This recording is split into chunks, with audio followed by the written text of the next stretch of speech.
আপনারা সবাই কেমন আছেন? আশা করি আপনারা সবাই ভালো আছেন।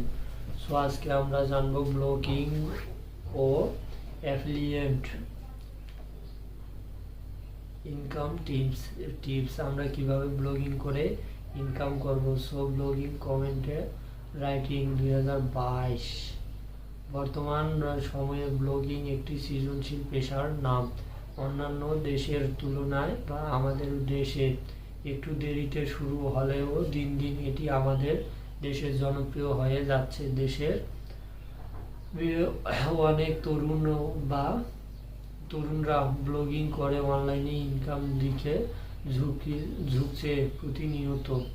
ফ্রিল্যান্সিং, ডিজিটাল মার্কেটিং এর মতো দিন দিন ব্লগিং ও কন্টেন্ট রাইটিং পেশা জনপ্রিয় হচ্ছে। আবার সঠিক দিক নির্দেশনা ও গাইডলাইনের অভাবে অনেকেই হাবুডুবু খাচ্ছে, কিন্তু কোনো কুল কিনারা পাচ্ছে না।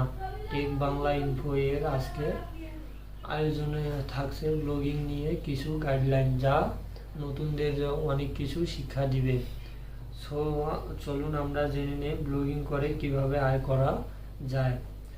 সো অনলাইন ইনকামের জন্য যারা নতুন তারাই এই প্রশ্নটি করে বেড়ায়, ব্লগিং করে কিভাবে আয় করা যায়। এই প্রশ্নের সহজ উত্তর হলো ব্লগিং করে কিভাবে আয় করা যায় এটা আসলে নির্দিষ্ট করে বলা কঠিন। সো ওয়েবসাইট এর ধরন ও ভিজিটর অনুযায়ী নির্ভর করবে কত টাকা আয় হবে সেটা। অনেকেই হাজার হাজার টাকা ইনকাম করছে অনলাইন থেকে শুধুমাত্র ব্লগিং করে। শুরুতে জেনে নেই ব্লগিং ইন্ডাস্ট্রিজ ক্যারিয়ারের লেভেল পয়েন্ট ও 7 গুরুত্বপূর্ণ গাইডলাইন, মূলত শিরোনাম। তো চলুন শিরোনামগুলো জানা যাক। সো ক্যারিয়ার এর শুরুতেই ইনকামের চিন্তা না করা, অধিক লাভের আশায় অতিরিক্ত এফিলিয়েট প্রোগ্রাম না করা, কন্টেন্ট ছাড়া এফিলিয়েট প্রোগ্রাম রিপ্লাই না করা, এফিলিয়েট লিঙ্ক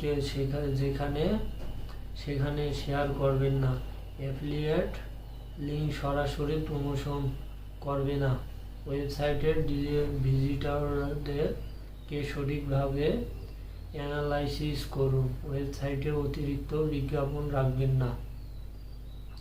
সো ক্যারিয়ারের শুরুতে ইনকাম চিন্তা না করা, যারা নতুন হিসাবে ব্লগিং পেশায় আসে তাদের মধ্যে অনেকেরই একটা প্রবণতা কাজ করে আয় ইনকামের ব্যাপারে। তাদের মনে শুরুতে অনেক জল্পনা কল্পনা কাজ করে, যেমন তারা শুরুতেই এসে সিনিয়র যারা আছে তাদের কাছে একই টাইপের প্রশ্নগুলো বারবার করে থাকে। মাসে কত টাকা আয় করা যাবে? ব্লগিং করে কি 50,000 টাকা আয় করা সম্ভব? লেখালেখি করে কিভাবে মাসে 30,000 টাকা আয় করবে? সো ইত্যাদি ইত্যাদি। হ্যাঁ, এই কথা সত্য যে আমাদের মূল লক্ষ্য হলো ইনকাম করা, কিন্তু আমরা অত সহজে ইনকাম করতে পারবো না।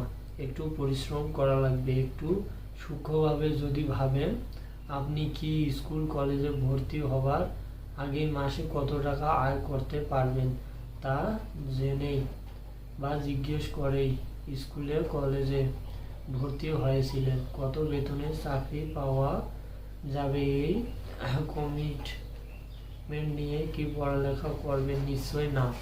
তাহলে অনলাইনে ক্যারিয়ার এর শুরুতে কিভাবে আয়ের চিন্তা করতে পারে?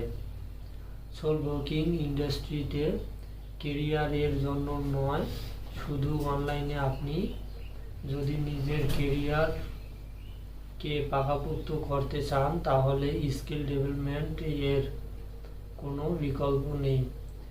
আপনার আশেপাশে আপনি যাদেরকে অনলাইন ক্যারিয়ার এ সফল হিসাবে দেখছেন তারা কিন্তু রাতারাতি সফল হয়নি।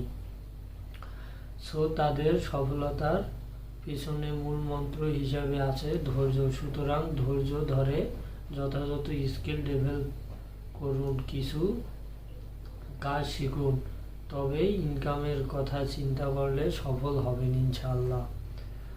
সো অধিক লাভের আশায় অতিরিক্ত অ্যাফিলিয়েন্ট প্রোগ্রাম না করা। কথায় আছে অতি লোভে তাঁতি নষ্ট। সো অতি লোভ করা যাবে না। অল্প সময়ের অধিক লাভের আশায় যদি একসাথে অনেকগুলো অ্যাফিলিয়েন্ট প্রোগ্রামে জয়েন করেন তাহলে কাজ তো কিছুই হবে না, উল্টো হিতে বিপরীত হবে। শুরুতে পাল্টি